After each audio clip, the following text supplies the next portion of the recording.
I was confident as a second-time entrepreneur. I was confident on certain things. I understand the basics of building a team, building a culture, operations. But the part that was very new for me was first the US market. Second, building a team in a different country, different culture, and with like literally zero credibility, because people knew what I built in Argentina, but nobody knew what I built here. And then raising capital. We saw the product market fit very obviously because those phones, you couldn't even get a handle on one person taking the phone calls, right?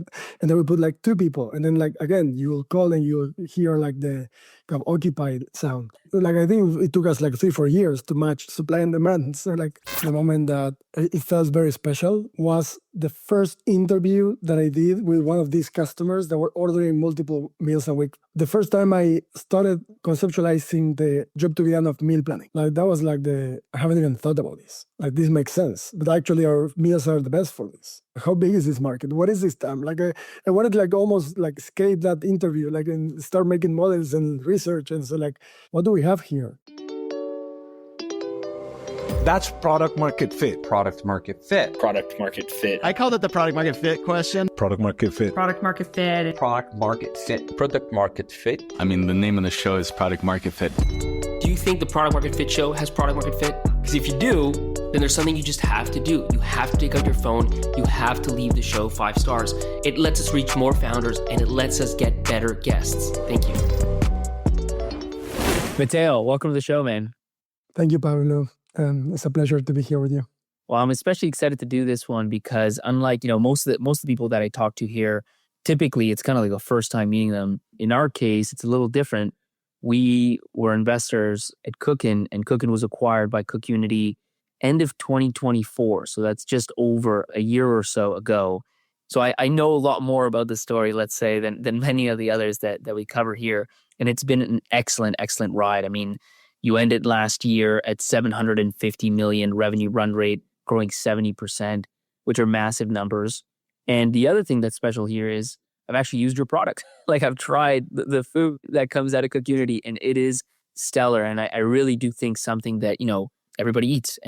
And I think this is something that can be absolutely massive. So that is a long intro, much longer than my normal ones. But all that to say, this is a special one for PMF show. Let's start, where we normally start. Tell me a little bit, you started CookUnity about 10 years ago, right? 2015, 2016. Tell me a little bit about what you were doing right before you started, just to kind of set that context.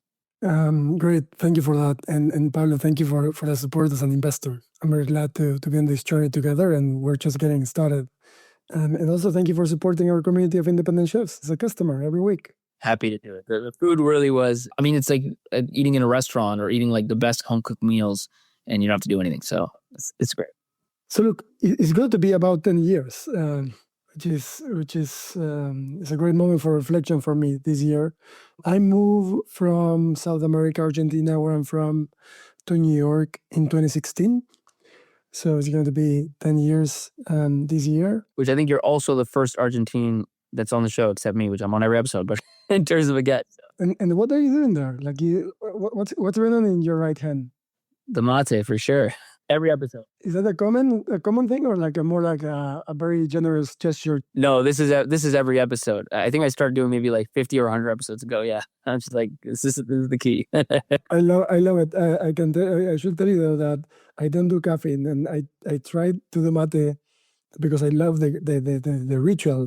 And a few weeks ago, I did for a whole week, and I was so pumped with all the mate. So probably too much for me, but I still love it. So coming back to your question, it's going to be 10 years for CookUnity, and that journey obviously was here from day one. So 10 years for me as well. But my journey with food is longer. It's almost 20 years old. And the reason why I say that is because from my point of view, my previous company and CookUnity are part of the same journey, even though these companies are completely unrelated, cap tables, stories, teams, and my previous company still exists as a separate entity. And when I moved to New York to start CookUnity with a relatively clear idea of what I wanted to build, I came almost as an iteration from my previous company, right? With all the things that I learned that worked and all the things that didn't work. I thought that we couldn't fix with another company. We need to literally create a new business model. So my previous experience, the previous company that I started in 2007, and we could touch on this if you're interested in when we talk about product market fit, because in that experience we found product market fit immediately. Like I really felt what product market fit looked like, because we couldn't even, like the phones were like busy all the time. You couldn't even get a handle on the. This is in Argentina in 2007. This is in Argentina, and that company was what we now call cloud kitchens or virtual kitchens. So like some of these terminologies to basically say a restaurant without a storefront that does delivery only. Without an Uber either, right? Without an Uber either. We'll have our own delivery people. But like basically, my intuition back then as an older millennial was that my generation will cook less than the previous generations, and we'll need like a more modern solution. I think that was kind of directionally correct. And there was like a lot of delivery and delivery only and cloud kitchens happening in the last 20 years. But the main learnings from that business were that people really want selection and customization in food, and it's really hard to scale high quality. So we couldn't quite do the very best version of the customer offering we wanted with that model, and that's why I decided to move to the US to start CookUnity. It's interesting. We're talking 2007. The cloud kitchen stuff became most popular like probably 10 plus years after. And your model was what? You would bring in the other like different restaurants, and under their own brands, they would cook in your kitchen. We had multiple kitchens without a storefront, and those kitchens could do more than one cuisine, more than one brand. So customers were ordering from different places without knowing that they were coming from the same kitchen. We also experimented having like putting all those brands together and see if people like to order salads and sushi together. But basically that was the model. And how big did this company get by like 2015 or so when you decided to come to New York? Volume-wise, because current revenue highly depends on the currency change, but also because this was mostly coming from Argentina, we have brands and our own operation, our own locations, and franchises of our brands in Argentina, Brazil, Peru, and Paraguay. But like the Argentina macroeconomics are not super stable, so the currency revenue will change a lot. But volume-wise, we had around 600 employees and like similar, something like 100,000 deliveries a month, let's say. Oh, wow. Okay. So it's a massive operation. Maybe let's go deeper on your decision to come to New York. That's a big, like, it's one thing if the company's failing, you want to start over, but you guys, a company that's doing very well. How do you decide to come to New York? Like, just tell me more about that.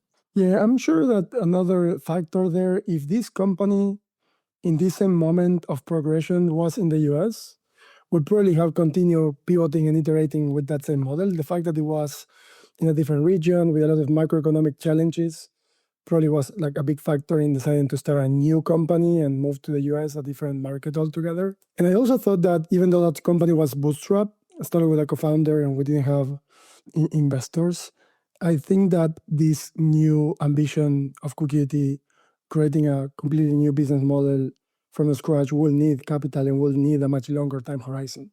So even though I didn't have experience raising capital myself, I thought that that was kind of a necessary component. And also like both the talent that you get in the US and the customer like open-mindedness, right? Like the appetite to try new things and adopt new services that kind of is more common in the US markets.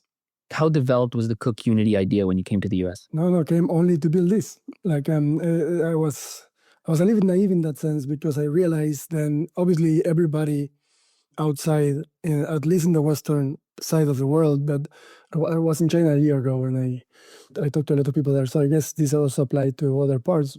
Obviously, a lot of us admire kind of the US culture and the US dynamics when it comes to entrepreneurship and company building and just the general model of invention, right?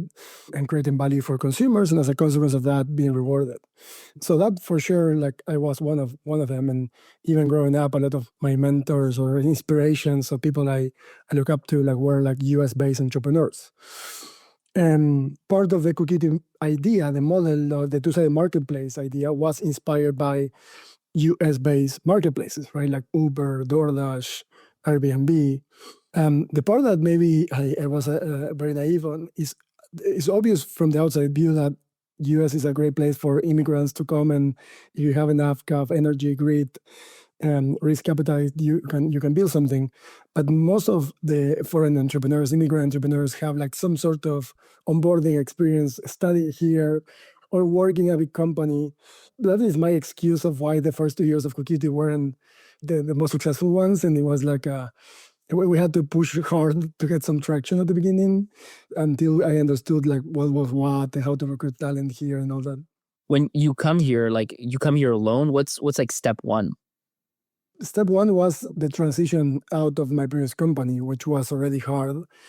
And I'm incredibly proud of my co-founders and the team there and the job they've done since I left, probably even better than the years where I was there as the co-founder and CEO. So kudos to them. But as a builder, that you have to put the title of a CEO just because that's how things work. But you care about building something. You don't care about being the CEO of a company. Really, like I think most of founder CEOs would probably agree with that. Definitely the ones that I talked to. But at some point, you need to take on that responsibility. And one of the harder parts is succession, right? And kind of living a sustainable culture and team. So I think like step one was that, because I really decided to move to the US more in 2014. And I had already the idea, and we were like thinking with the idea in 2014. So the first step was succession and transition. And you did what? You put your co-founder in charge, or did you guys hire somebody new? I mean, in short, we tried to hire a professional CEO. It didn't work. And then my co-founder took over. And some of the best people that we had already in the team, we ended up empowering them to run the business. And then when you come here, do you have like startup capital, or is your first step to fundraise to just get some traction? We decided to come here, and I say we because I came with my wife, who is also my co-founder in the business. So quick funding story. I started CookUnity with two co-founders, Matias and Lucia, that in the early stages of the business, we parted ways, and Clara, my wife, former banker, joined full-time. She was your wife already back then, right? 10 years ago? Yes, she's a early but late co-founder, as we said in the business. But we moved together, right? So we said, okay, I need you. Please join me. Let's go all in. We didn't have kids back then, so we were rich in time. So it's the two of you. That's the we. But what is your first step? Do you start signing up chefs? Do you start building? Do you fundraise? Yeah, that's the part that was a little bit messy that I was referring about before. I was confident as a second-time entrepreneur. I was confident on certain things, right? Like, hey, I understand the basics of building a team, building a culture, operations, money gets in. No more than that should go out unless you have like some more financing, like the basics of running a business, marketing, consumer satisfaction, and like product market fit or like those type of frameworks. But the part that was very new for me was first the US market. Second, building a team in a different country, different culture, and with like literally zero credibility, because people knew what I built in Argentina, but nobody knew what I built here. And then raising capital. So you add on top of that our first intuition of what model we should pick for CookUnity, because the first intuition was right. That is this two-sided marketplace. Can we do for food what already happened in music, in video, in travel? Between what? Chefs and users? Like that was the idea? Yeah, right. Chefs and users, right? Like, which wasn't common back then and still isn't common today, right? Like the majority are vertically integrated business. Like Chipotle is a vertically integrated business. Yeah, or I mean, you guys would have like DoorDash, Uber Eats, but these are like three-sided marketplace with like delivery, kind of the aggregator. Not only there are three-sided marketplaces, they're not the difference between a DoorDash and an Airbnb. And I'm not saying one is better than the other one. It's like Airbnb is the type of marketplace that is aggregating fragmented supply that you cannot find in another way, right? Like, yes, theoretically, you can go and knock at the door of the owner of that beach house and say, hey. It's not realistic. It doesn't happen, yeah. Or there could be like some Craigslist ads, but like that's kind of what I love about marketplaces. DoorDash is more like a logistics layer, a very efficient one, a very valuable one. Like the utility is truly there. But I am a little bit more fascinated and kind of intrigued by the Airbnb type marketplace, even the Spotify type marketplace. Like, I mean, I'm old enough to remember that I used to go with like $15 and choose like one band, one release, right? This guy, like, listen to these 15 tracks for the next 3 months. And now you just open Spotify and you listen to whatever you feel like, right? Or whatever the algorithms feed you now these days. But that's not the state of things in food. Like you need to, like, again, go to DoorDash, let's say, like one thing at a time. Like, okay, we'll pick this sushi place and we'll pick of this menu. And if you're not satisfied with that, next time you can make a different choice. If you're not satisfied with your choice in Spotify, you click a button and you move to the next thing. And of course, there are limitations to that analogy because food is part of the physical realm. But I think that's kind of exciting vision of what we can do with a two-sided marketplace. That's why we chose like to empower chefs as users instead of employees and giving them the tools and the incentives so they can unlock their full creativity and kind of all their talents. Well, the Airbnb analogy is very compelling because if you think about it, if you want to stay in a bed before Airbnb, you can, but you got to go through a company. You got to go like to a hotel. And yeah, you got booking.com and these other aggregator types that will show you many hotels in one place. But ultimately, you got to stay in a hotel. If you want to go deeper, like to the long tail, like you're mentioning, to like the individual house or an individual apartment, it just can't be done, right? And in food, it's kind of similar. If you want to eat different food, you can go to a restaurant. You got to go to a company, right? Like you can't go to the chef. I mean, some chefs are so famous that you want to eat from that chef, you go to that restaurant. But most of the time, you don't actually know who the chef is that's cooking for you, right? And so what you're doing is you're taking that really long part of that tail and connecting that with users. Yeah, and that matters at least for some very meaningful portion of the customers. That will be a superior experience for a bunch of reasons. One is instead of getting like a chain type experience, right, as hotels or QSR in food, that comparison, you get a much more personalized one from a real person, from a creator, so that the connection is very real. The connection is very meaningful for a lot of people. A lot of our customers, part of what they love about CookUnity is like they're connecting with their favorite chefs, they're supporting them. But the other piece is, I think in a marketplace, in a developed, mature marketplace, the long tail of supply is what allows customers to truly find the supply that optimally can cater for their needs, right? Instead of like, okay, I have a family with 3 kids, I'll book 2 rooms and try to get those 2 rooms next to each other in the hotel. We love saunas and we love swimming pools and we love like this view. And obviously we can do that much better in Airbnb than in hotels. So that was your first intuition, which was this marketplace. What was the first step to kind of realize that vision? So then we had to make a decision of, okay, in practical terms, right? Okay, we chose to create the first food marketplace or the first food creator marketplace, at least. How do we do it practically? Like one option could be restaurants already exist and they have some idle time and chefs already live there. Maybe they can do some extra meals in the idle time. Another option was home kitchens. Those also already exist and there's a lot of talent, or maybe there's a lot of talent that they haven't found their way to the marketplace. Ultimately, we researched those 2 options. We even tested those 2 options a little bit, but ultimately we decided that we will outgrow, if we were successful, we will outgrow both options quickly. Like that, none of those pieces of infrastructure will be optimized for what we want to do. So like we decided that we need to build our own kitchens. How quickly was this? Like, is this a many years decision or a couple months? Maybe like half a year. I hope I'm honest with the memory tends to. And you're doing this still bootstrapped, or you'd already raised some money? We raised kind of friends and family type round, not because they were literally friends or family, but like an angel round of like relatively close network angels. How much did you raise in that first round? 600,000. Felt like a lot of money back then, especially because I haven't needed to raise money in my previous company.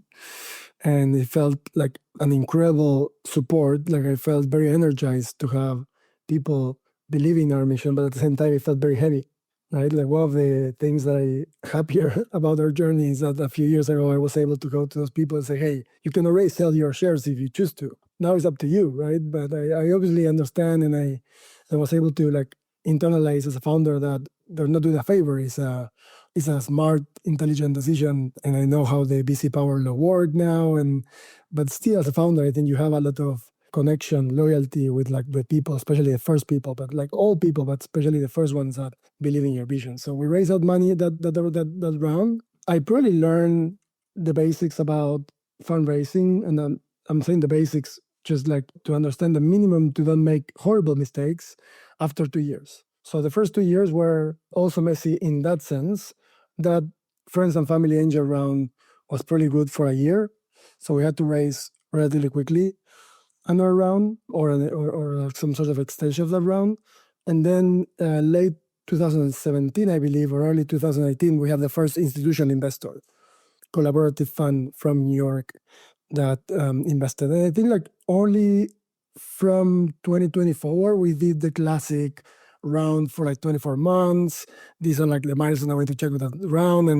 And we didn't raise much in the last few years because the company was already kind of self-funding. But yeah, the first few years, the learning curve of fundraising can be painful. And so going back to that, let's say first 6-month period where you're testing these, cooking in the idle time of the restaurants and then the home cooking, how are you testing them? I'm just curious, like, are you actually creating meals? Are you shipping them to users? Like, you already starting the marketplace, making it happen, or what do those tests look like?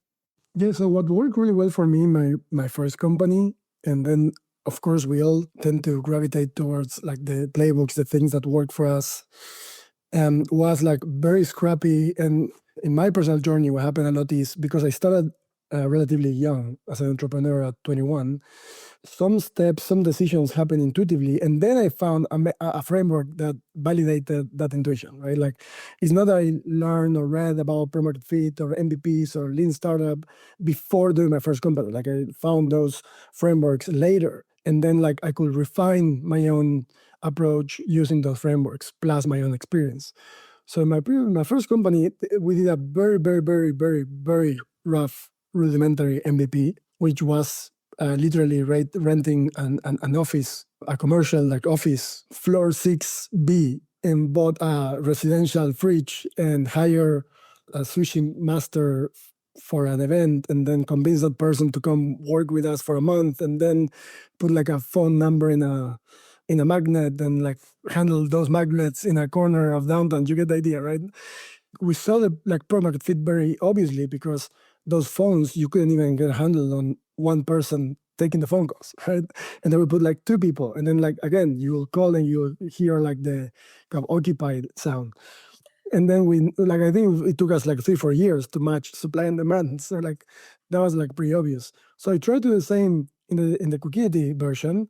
So we'll go to a restaurant and say, hey, why do you cook like 50 meals for us in this idle time? We'll pick them up, that kind of thing. Go to some home cooks and post on Craigslist, say, hey, we're looking for home cooks or maybe professional chefs that cook from their homes, that kind of thing. And we were selling those meals in Seamless, which back in the day was the predominant delivery platform. You were like a store on a Grubhub like app. We opened a store, right? Like a cloud, like a virtual brand. So as CookUnity is our first happy customers, the first group of people that order recurrently were bankers, consultants, lawyers that work late at night, and their employers will give them a stipend of $20, I believe was back then. But that was a way to hack kind of go-to-market, because go-to-market on the user side, as you well know, is not easy. It takes a lot of money, a lot of brand building, etc. So this is a way to hack that side and just focus on cooking the food. And yes, and I think I'll be using a lot of language and tone as we made a lot of mistakes in the first 2 years, and a lot of things I will do differently. But directionally, I will do the same in terms of like try to grow as quickly as you can and gather some signal from the market. One of my favorite mottos from the Coinbase CEO, Brian, is action produce information, right? Very much default to speed and to like test something imperfect in a controlled way, of course, right? You don't want to harm the brand. You don't want to like, but you want to be able to make conclusions. So it needs to be properly set up. But in that case, like we wanted quickly to get some feedback from merchants and from customers.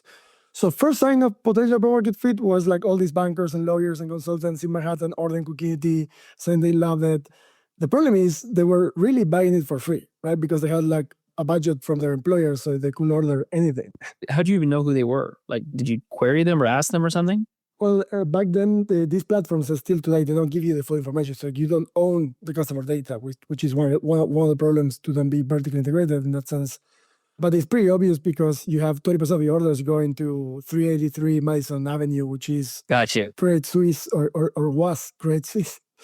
So then you realize, right? Then maybe you reach out, or I deliver orders myself and say, hey, can I invite you coffee tomorrow, right? And then you will have a coffee with the first customer, and then kind of those type of things. I think if you're like constantly pushing for motion forward, it's irrelevant. It's secondary the how, right? Of course, there are better and worse ways to do customer research. There's better and worse ways to ask a customer to have an interview, but the important part is like moving forward and just have that motion, constant momentum. Is so important in startups. So just to wrap up, to not make this part too long, first sign of what felt product fit was this like bankers, lawyers ordering late at night. I think it was not totally false because they really loved the food. And it was, even though they had like free budget, they could order anything, right? And they were like coming back to us almost daily. So it did mean that at that price point, people were willing to put that money versus other places.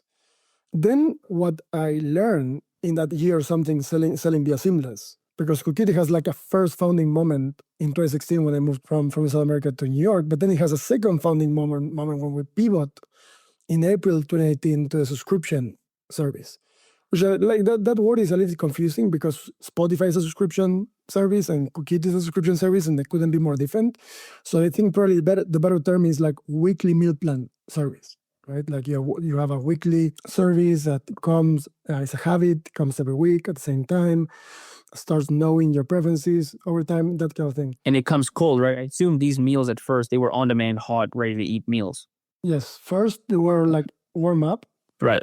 I mean, we try both. We try like to warm them up. So we were, I don't know how much of detail and color is fun to share. But the first version, once we chose to have centralized kitchens, which I don't know why I used plural because it was one, the kitchen that we sublet in Brooklyn for half of the day. But then what we did is we rented a bunch of refrigerated vans and we put like 6 around the city. So we have the meals already pre-cooked, ready to reheat, ready to get the seamless orders. So then we will pick and pack inside the refrigerated van, and then like a driver will go to JP Morgan and deliver to 5 bankers. And then we also try renting commercial spaces, like very small, like micro fulfillments, and reheating the food and seeing that what difference will that make? Like, will people be willing to pay more, like it more? Because it was novel and probably like a point of friction for people to receive the food and have to go to a microwave in their offices and do that. Yeah, I would think. So we try both. But the key insight we learned in that like seamless long pilot of a year and a half, and this was, in my view, the first sign of product fit, is that at some point I started seeing that some customers were ordering 4 to 10 meals at a time, which was very different than the bankers ordering 1 meal for dinner as they stay longer. And I started seeing this from some bankers, lawyers themselves. And when I talk to them, ask for coffee, they will say like, oh no, I take advantage and order a few, and then I don't really consume them in my desk. I take them home, put them in my fridge, and reheat them, right? We haven't even designed the product for a week shelf life or like a weekly meal planning type solution. And then we start seeing some families in the Upper West Side, in Tribeca, that also order like 8, 10. And they will say like, this is ideal because it's like, it tastes like the restaurant food we love, but in a more homemade, healthier version and at a daily price point. And that was our more precise definition of job to be done. And so like, okay, we're going to pivot the business. At that point, we were maybe making like $2 million in revenue. Okay. And what year is this? This is like 2017-ish that you're starting to see this? The first quarter of 2018. So 1 year and a half. That you see these people ordering like 5 to 10 meals at a time. Yes. And we decided to shut down that entirely and start with 0 revenue. I mean, we had some customers that were the ones that were ordering in that fashion, right? They said, okay, now you can only order in CookUnity.com, minimum order size 4 meals, and you need to order ahead, days ahead. I'm really worried because listen, like you've been listening for like what, 10, 20, 30 minutes now. Clearly you like it. And the thing is, the next episode is way better and you're gonna miss it. You're gonna miss it because you're not following the show. So take your phone out and hit that follow button. So I have many questions about this. Obviously, that key insight led to the beginning of what CookUnity is today, the massive business that it is. So maybe just the first very basic question, but like people are ordering on Uber Eats, DoorDash all the time, and rarely, I mean, you might order and get some leftovers, right? But rarely do you order like 5 or 10 of it on purpose. What was it about the design of these meals or the setup of them or whatever that some people were even doing that at that point? I think that's why it's so important to be out there experimenting and trying and as early as possible and iterate as quickly as possible, because we wouldn't have guessed that. I had such a strong bias towards on-demand delivery because I did that for 10 years. Before that, I didn't even know what weekly meal plan was. I didn't even know what subscription was. Like, I haven't even looked at the subscription services back then. HelloFresh, the meal kits, even though very different solution because those were delivery ingredients. But I wasn't even thinking in that. It's not that I was considering that as an option, right? I was like completely ignoring that path. So your customers will participate in your product market fit discovery, or like, of course, they're like the key actor there. So as much as possible, you need to like put things in front of them. There's a bunch of methodologies to do that. This is one, right? Like an MVP and try to launch products, but you can also do user testing. You can also do customer discoveries, of course, not the same level of signal and such a different version versus my first company, right? So I'm very grateful that our customers told us, hey, this is what we want you to do, guys. When you look at those meals that people ordered 10 of back then, was there something in the setup of them? Like, people don't order 10 pizzas. They don't order 10 with Chinese fried rice or whatever and have it for like 10 days. Like, what was it about your meals, do you think, now thinking back, that some people would have taken those actions? I think it's pretty straightforward. So again, if we go back of why we started CookUnity in the first place, right? The gap that we saw in the market is that even though there were a ton of food services out there, and in simplifying terms, like there's restaurants, there is QSR, that is like a fast restaurant, then there's groceries, and then you have like food factories, let's say, right? Like some sort of prepared meals version. Customers care about quality, selection, quality/flavor, selection, price, affordability, and convenience, right? Like time saving, peace of mind. And I will argue in the last 10 years, maybe a little bit more, and it's accelerating nutrition as well, right? Like the wellness, the health, food as a driver, as a key input for their well-being. None of these services, none of these models, restaurants, QSR, do all of them well for customers. So customers are constantly forced to compromise, right? So either go in and get like frozen meals from whatever is your favorite grocery shop, and of course it's not the highest quality. Like, I won't be super joyful eating every bite, right? But they're very affordable and convenient. So you always kind of accepting these trade-offs as a consumer, as a food consumer particularly. So we thought that with this marketplace model, there was a potential for a flywheel that the bigger it gets, the better the customer experience, the better the offering for consumers. Inspired, of course, by the Amazons of the world, the Ubers of the world. I think like back then we've been users and say, hey, Uber used to take 10 minutes to arrive. Now it's taking 2 minutes to arrive. Amazon, I don't know what was the early days, but like 2 days delivery was a big innovation, and then next day delivery. So you get the benefits when you have a flywheel. My previous business, which was more a more traditional model, we didn't see clear benefits of having 20 locations versus 2 locations. In fact, a lot of people will say your quality is going down as you scale. Because you were the one determining the menus and the quality versus just letting chefs. There's no network effects. There's no flywheel, right? Like you can charge a little bit less. There's some price benefits, right? Maybe like deliveries are a little bit faster the more locations you open, but like it doesn't get easier to offer more selection, more options to customers with size in that model, and then it doesn't get necessarily higher quality. In the CookUnity model, we scale by adding more small producers, a chef, a restaurant, right?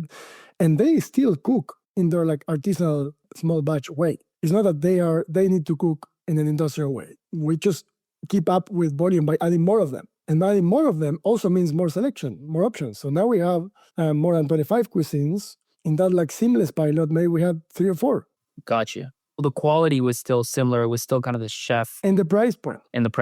My interpretation of why, as your question of why people will order 4, 6, 7, why they don't order that amount of pizzas, is because by design, we were trying to solve the daily meal. We were trying to solve the gap between people used to cook every meal. People didn't even question that in the 90s, right? Or 80s. Now people are aware, like either by choice or by limitation of time, more hectic lifestyles, cooking less. So you needed to have a price point that it fits in the budget of real households. And even though we started in New York City, which is a more affluent city, and we started, as I said, with bankers and lawyers, so we started like very high, we understood that it needs to be perceived in the minds of the consumer as a daily budget option. When you see this happen, and this is obviously a huge insight, how do you make the decision to forego the other 2 million and just go all in on this new opportunity? I mean, there's a bunch of criteria there, but fundamentally, the moment we chose to raise money from investors,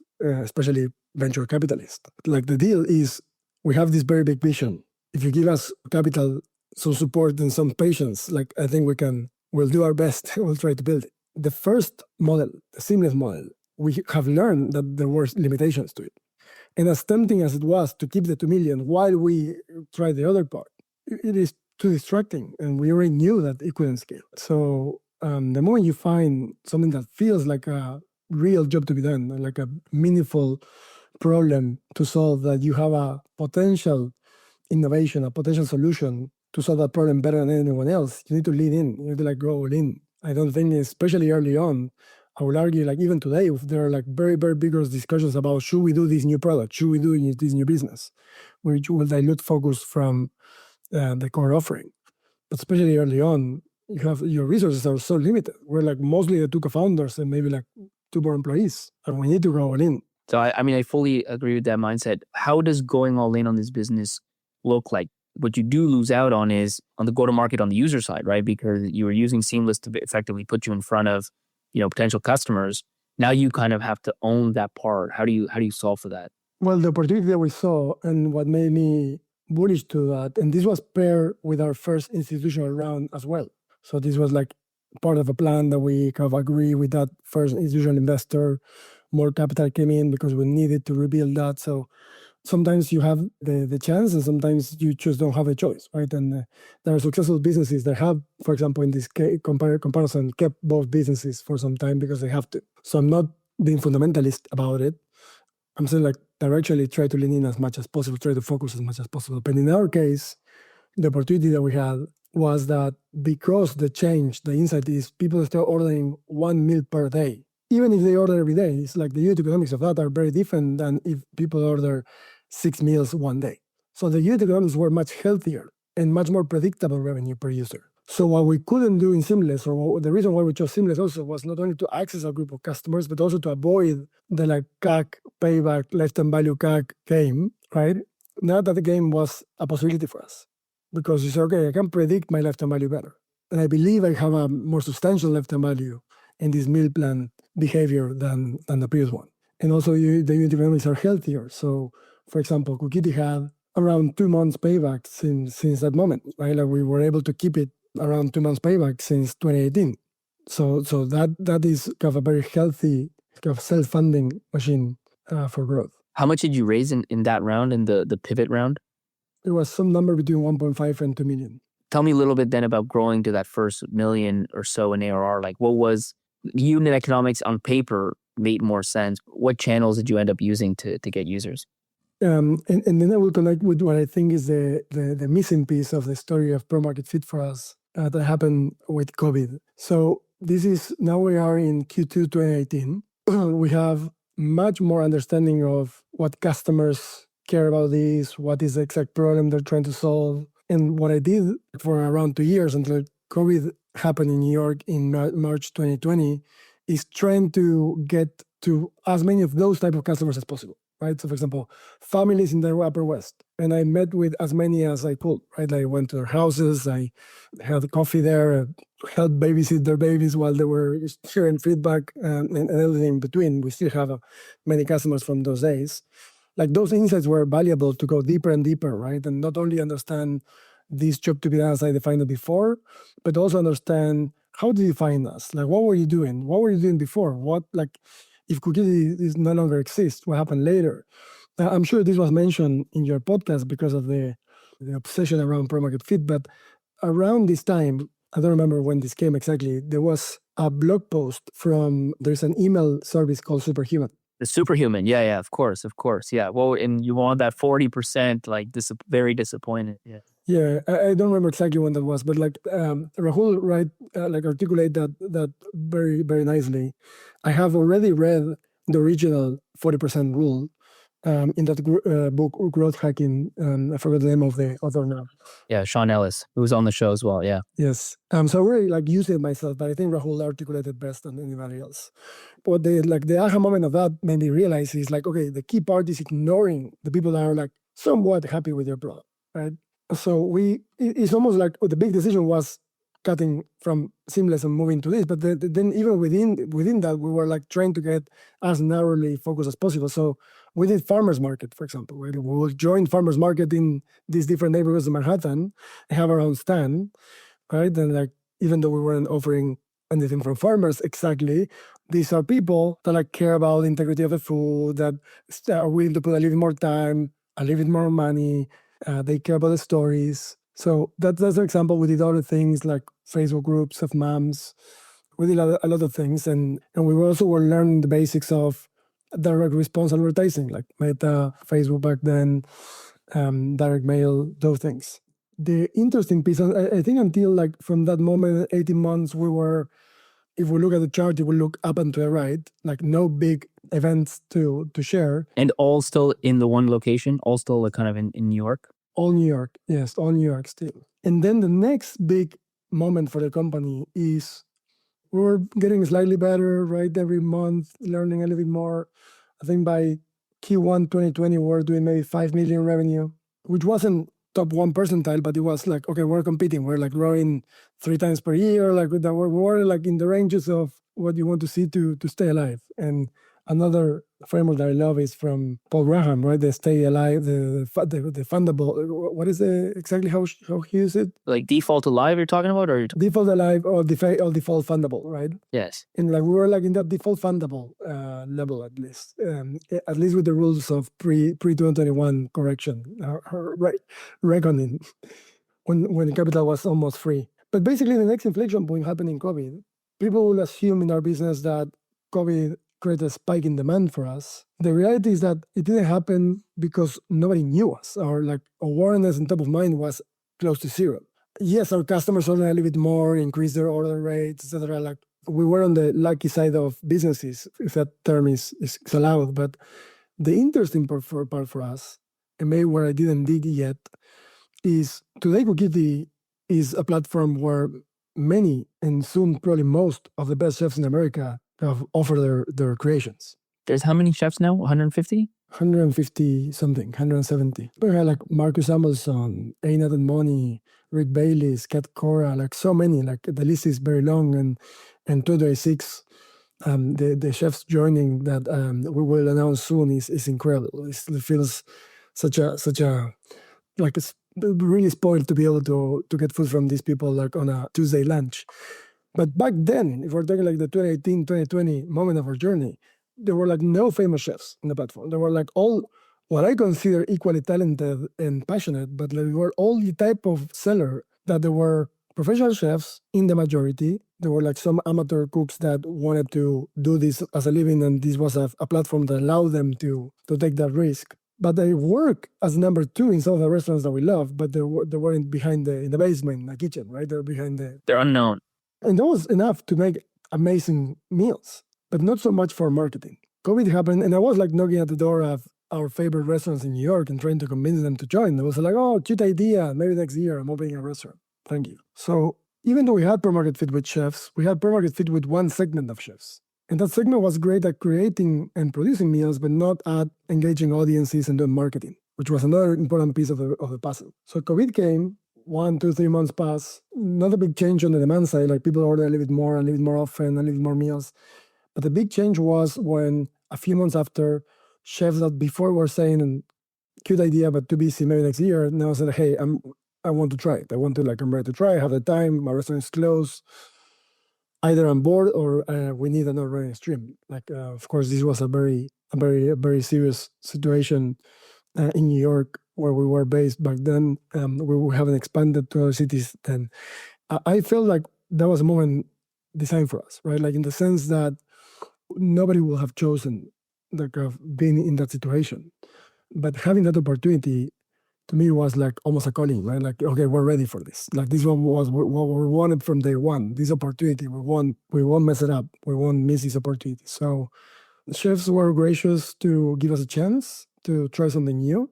I think there was a lot of experimentation in food models during COVID. In some way, I'm a little disappointed that some of those experiments didn't kind of develop much further, cooking classes and other things. So maybe CookUnity can bring some of those. Some of those were great ideas. And maybe another angle, I don't know if any of your guests or you have thought about this, but I think most startups are not big enough, are not meant to be standalone businesses, but more like a feature in or a product in a bigger business, right? And as amazing as an M&A, as an exit is, and like super admirable, the reality is that when you do an M&A, that's what it means basically, right? Like that kind of your business will become a product or a feature of like a bigger business. So I think like we can do some of those ideas as features or products of CookUnity. But the big difference was when some of the best chefs in New York joined our platform, and then we had like all the media in New York talking about CookUnity as the new Spotify for food and doing like articles about these chefs. Yeah, that's my key question. When they join, obviously now you have a brand name chef on the platform, but what is it that gets the message out? Is it those chefs posting? Is it just now you get crazy PR about it? Do you change your ads to now just highlight those chefs? Like, what is the messaging part of that equation that lets everybody know that CookUnity exists? That was clearly, or mostly at least, a PR-led phase for our growth. And even though we have a lot of PR after, and let's say that was like Q2 2020 to like mid 2026, there was a very low marketing spend era and a very fast growth era, mostly driven by sellers, mostly driven by PR. Until, sorry, you said mid 2020 till when? 2021, sorry. Mid 2021. And is that when you launched? Because now you cover the entire United States and actually some of Canada as well. When did you expand from one city to the rest of the country? Yeah, and I think it sounds that this is also how you like to dissect businesses and the journey as a set of steps. But I like to think about startups also almost as video games, not in a hopefully immature or irresponsible way, but as a way to make it a little lighter, right? And make it a little bit more fun. And sometimes you just need to get to the next level, right? You don't need to do everything perfect or nail everything right now. You just need to nail certain milestones, certain parts of this level to get to the next level. So in that case for us, my list of things I would like to do or things I knew the business still had to develop was gigantic. But what we really thought was necessary next was to prove that this model could exist in other regions apart from New York. Because there was a lot of like skepticism, oh, maybe this works only in New York because New York has the restaurants and all the culture around food. But second, and more importantly, is as nice as this kind of PR-led bump was, and like seeing the sellers promote CookUnity, go to PR, media events, TV shows with the CookUnity bag, there's a limit of how much you can rely on PR to grow your business. It's not as systematic, as predictable, scalable. So to truly be able to do paid acquisition well, we had to be nationwide. It was really hard back then, 2021, to like be efficient in Facebook only in a city. So we raised our Series B back then, led by Inside Partners. That was a 47 million round, which is like 40% of what we raised in total since inception, even up to this day. So very meaningful inflection point for us. And the mandate was replicate around the country this model. And how fast did you grow between kind of 2020 and 2021? Like you mentioned, you were at 5 million or so at the beginning. 10x. 10x in a year. No, 10x in, so end of 2029, we were doing 4 million. End of 2019? Yes, 2019, sorry. And the Series B was in Q2, let's say May, June 2021. Those year and a half, 10x. Wow, that's crazy. That's clear product market fit. We had already opened LA back then. It was only open for a few months. We wanted to prove that this could work in our markets to do the round. Maybe one of those kind of very real stories of building a company that are not the sexiest or like where everything worked perfectly. I had made a mistake, or maybe not a mistake, but definitely the execution wasn't good enough. In 2018, when we raised our first institutional money, we opened LA in that period before that and COVID. And we opened LA with the same approach. I opened my first company, very scrappy, MVP type thing. 3 months later, I shut it down, came back to New York, concentrated our funds. I realized I had a plan that was like, if everything goes perfect plan, the plan didn't allow for like any temporary bump or like iterations or like we need 6 months to figure this out. And that's obviously not smart, not cautious enough. So we shut down LA. And in 2021, I thought that to do the round at the right terms with a great investor, we had to show another market that was working. And this might be a little bit like counterintuitive because, hey, you already did it. It didn't work. So what are you iterating on exactly? Like you should do something different. You should open a different city. You should like do it differently, right?